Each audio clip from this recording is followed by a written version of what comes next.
message du jour vous est présenté par notre frère Marc. Salut, chers bien-aimés de notre Père Céleste. Je suis heureux de vous retrouver en bonne santé et en toute sécurité avec vos proches en son nom. Le monde entier tremble de terreur en ce moment à cause de l'épidémie et d'autres calamités qui se produisent à travers le monde. Chaque jour, nous nous réveillons pour apprendre une autre catastrophe. Dans notre belle île, nous nous réveillons pour voir la liste des personnes infectées par le coronavirus s'allonger quotidiennement. Les non-croyants sont de plus en plus convaincus qu'il n'y a plus de solution, que tout tourne au chaos parce qu'il n'y a pas de gouvernance qui voit tout. Mais le peuple de Dieu voit tout autrement. Nous savons qu'il n'y a aucune raison d'avoir peur parce que la Bible nous rappelle encore et encore que le Seigneur a tout sous contrôle. Dans le psaume 11:4.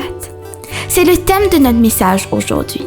Rien n'arrive ici-bas sans qu'il soit conscient et sans sa gouvernance.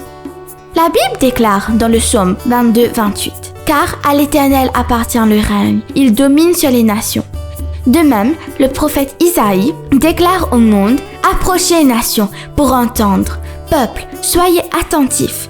Que la terre écoute, elle et ceux qui la remplissent, le monde et tout ce qu'il produit. » Dans Isaïe 34:1.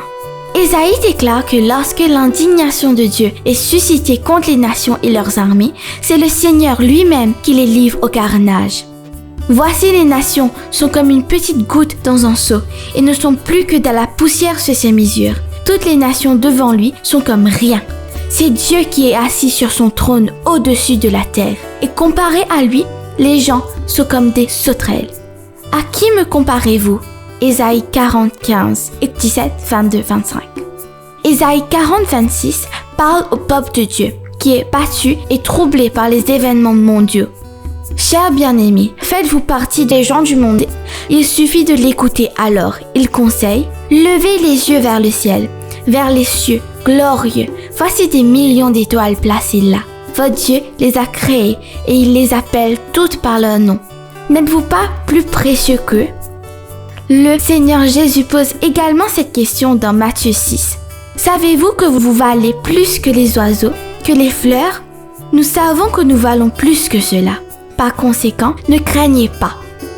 Bien-aimés, en tant qu'enfants de Dieu, nous devons savoir qu'il existe une carte dans le ciel, un plan que notre Père a élaboré pour les cours de l'histoire. Et il connaît tout, du commencement jusqu'à la fin. Alors que son plan se concrétise, je crois que nous devons nous poser cette question. Qu'est-ce qui attire le regard de notre Seigneur dans tout ce qui se passe autour de nous? Sachez avec certitude, bien-aimés, que l'œil de Dieu n'est pas concentré sur les dictateurs divins du monde ou leurs menaces. Les Écritures nous assurent que les bombes, les armes et les pouvoirs de ces hommes sauvages ne sont rien pour le Seigneur. Il se moque d'eux comme des simples points de poussière et bientôt il les soufflera tous. À voir dans Ésaïe 40:23-24. Alors, chers bien-aimés, pour terminer, vous n'avez pas besoin de vous inquiéter ou d'avoir peur au sujet de notre Dieu. Notre Père est au contrôle. Détends-toi, très cher. Fais-lui confiance. Mets ta foi en lui et pose tes yeux sur lui. Il sait déjà ce qui est le meilleur pour toi. Allez dans la paix du Seigneur. Il vous aime et il prend soin de vous. Profitez de votre journée en lui. On se rencontre demain. Au revoir. Si toi aussi tu crois que la parole de Dieu est une bénédiction, partage-la et sois une source de bénédiction pour les autres toi aussi.